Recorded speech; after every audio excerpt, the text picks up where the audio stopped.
Eu sou o R.E. Caçulino, R.E. Caçulino, né? Quem tiver interesse em saber o que é R.E. Caçulino vai ter que procurar, porque eu não vou dizer. É uma marca registrada minha durante todos esses anos aí.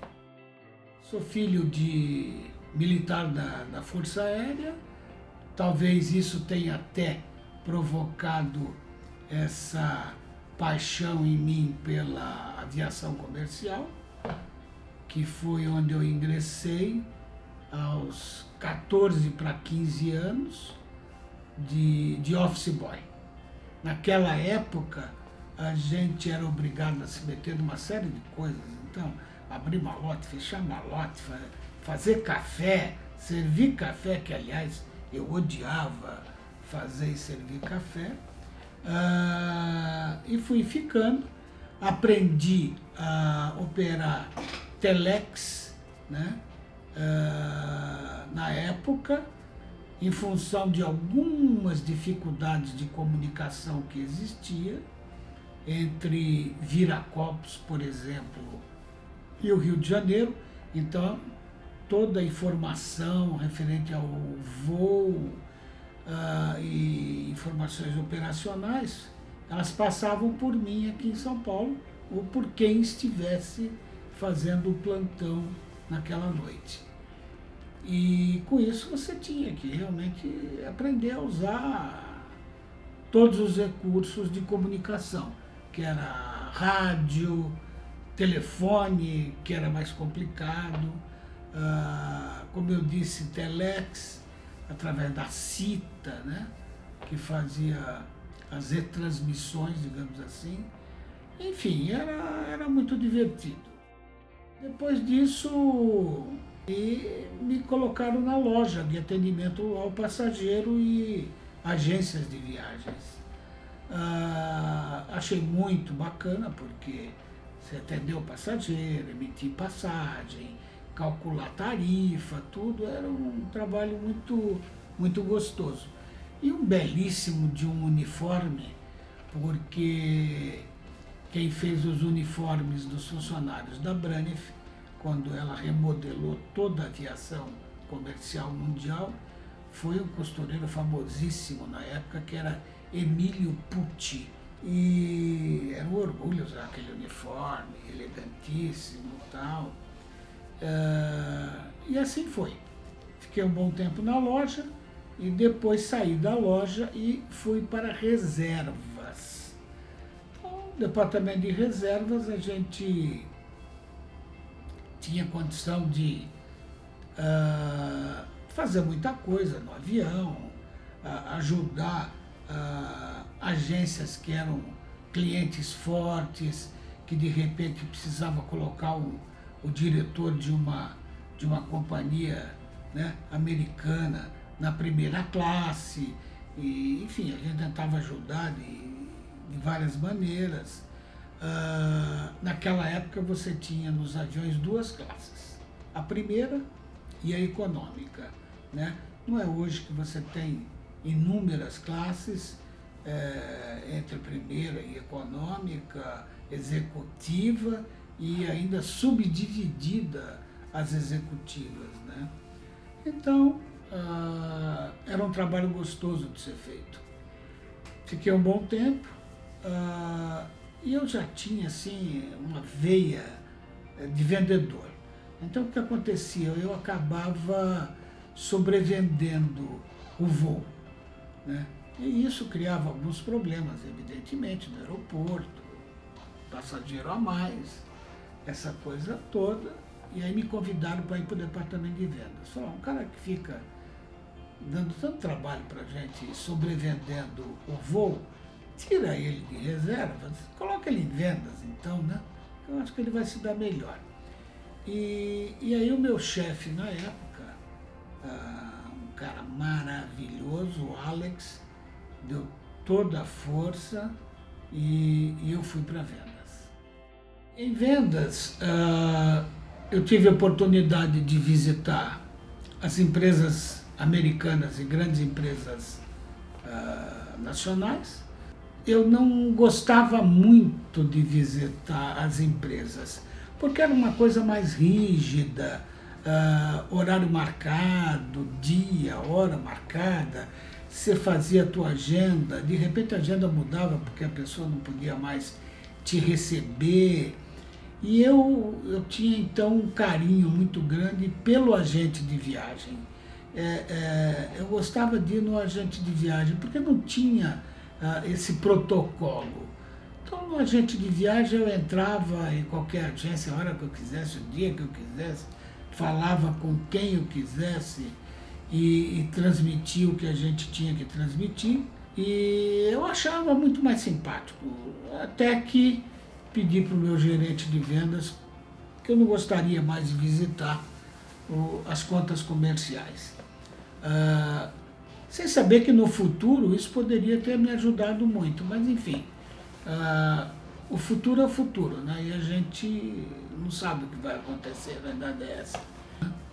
E aí começaram as viagens também de você, das reuniões que eram feitas fora do Brasil, as viagens de Interline Tour, que eram grupos de colegas da própria aviação que voavam com a gente para conhecer o produto e futuramente poder, inclusive, nos ajudar em vendas. Outro tipo de viagem que tinha também era os fun trips, que eram viagens de familiarização, onde a gente convidava jornalistas, né? Agentes de viagens e também alguns gerentes de compras de passagem de grandes empresas. Então, era uma viagem muito simpática, com tudo incluso, e sempre tinha alguém que acompanhava da área de vendas. Cheguei a acompanhar também fretamentos, porque essa parte até que é interessante. A Braniff transportou muita tropa americana dos Estados Unidos para o Vietnã, na época da guerra. E para isso ela adquiriu alguns aviões. Quando acabou a guerra, falei, bom, e agora? O que nós vamos fazer com esses aviões, né? Vamos vender, vamos devolver, vamos não sei o quê. E alguém teve a ideia de focar esses aviões em fretamentos. Então a gente começou a fazer fretamento para Miami, fretamento para Japão, onde sempre tivemos uma participação, quer dizer, o Brasil sempre teve uma participação grande nesse canal Japão-Brasil-Japão, né? E assim foi feito. E nessa oportunidade sempre ia um executivo de contas acompanhando esses voos. Então fiz algumas viagens dessas também.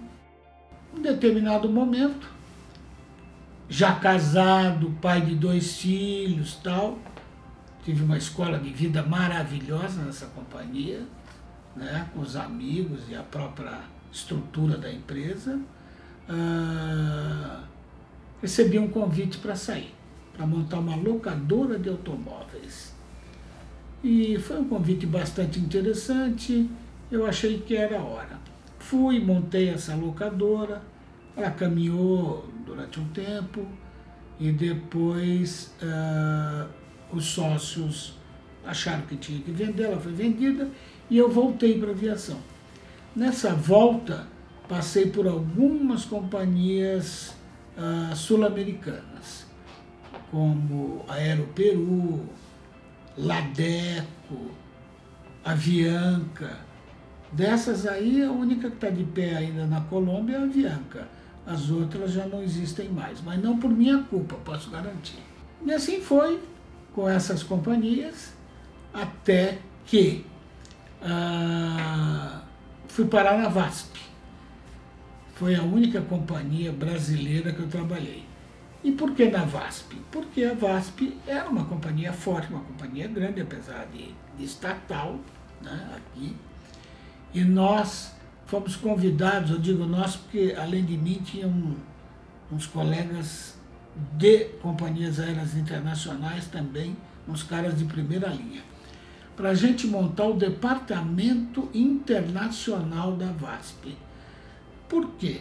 Para poder divulgar a VASP no exterior, vender a VASP no exterior, aqui dentro do Brasil. Foi quando a gente começou a ter uma receita em dólares, coisa que nunca existiu.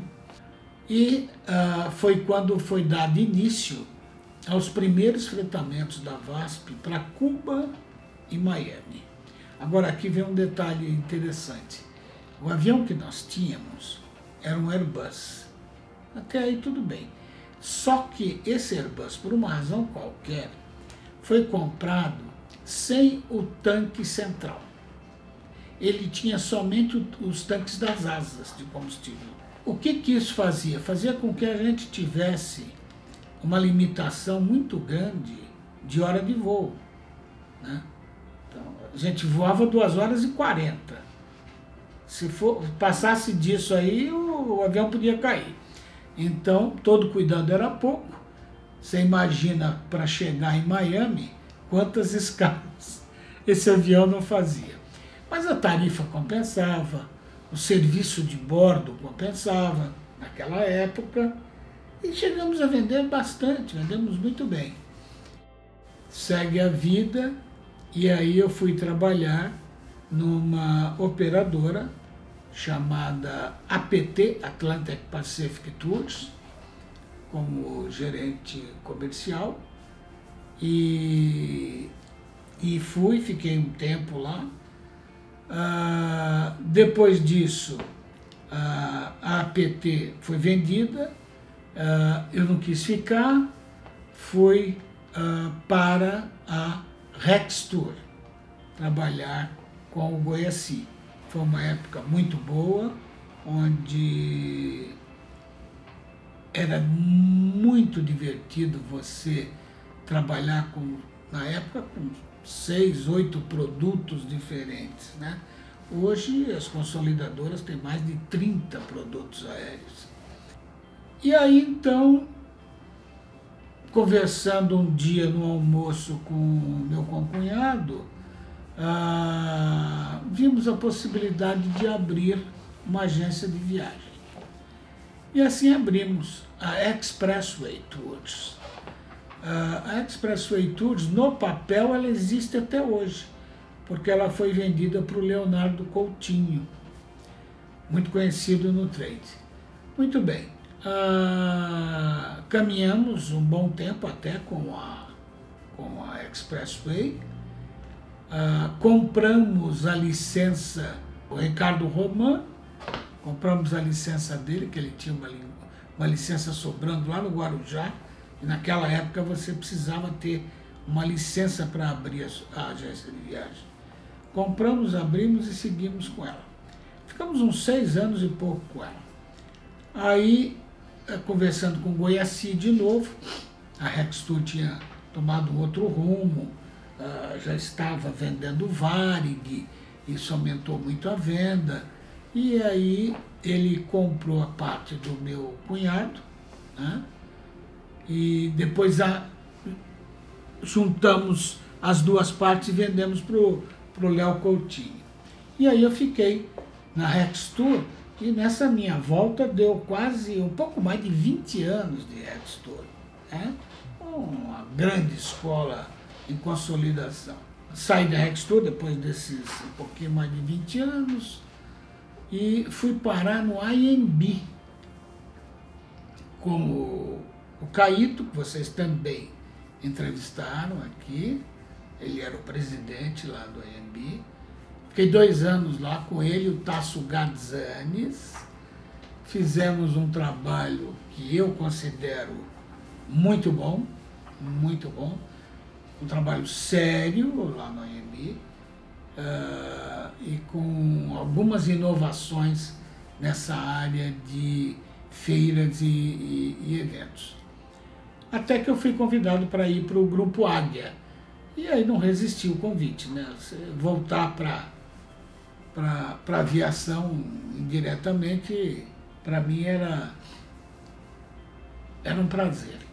Voltei para lá, fiz esse trabalho de face-to-face do grupo com as companhias aéreas, que era exatamente o que eles queriam. Foi um trabalho bem feito. A partir daí caminhamos o que era inevitável, digamos assim, para uma consolidação. Fizemos esse trabalho de consolidação. Nesse intervalo também, o grupo muito grande decidiram que queriam parar com a consolidação. E foi aí que, conversando com o Juarez, pai e o Ju Neto, trocamos uma ideia e tal, e eu vim parar na Ancoradouro. O trabalho que a gente está fazendo na Ancoradouro, consideramos um bom trabalho. A filial de São Paulo é a segunda venda do Grupo Ancoradouro. A primeira continua em Campinas e região, né? Agregamos algumas coisas, vieram novos colegas, e eu estou até hoje. Vai fazer o ano que vem 7 anos. 7 anos de Ancoradouro. E, honestamente, eu espero continuar trabalhando lá, porque gosto muito da empresa, gosto muito da gestão toda, das pessoas. E se os pai e filho, né, os juarezes, assim o permitirem, eu quero continuar. Eu penso que é isso da minha trajetória. Está bastante, evidentemente, resumida, né, porque são muitas coisas. Durante a época da Rextur, eu fui diretor da ABAV São Paulo, depois da ABAV Nacional, diretor do Scal Clube, diretor da Brastoa. Ou seja, eu estive bastante engajado nos órgãos ligados ao turismo de uma maneira geral.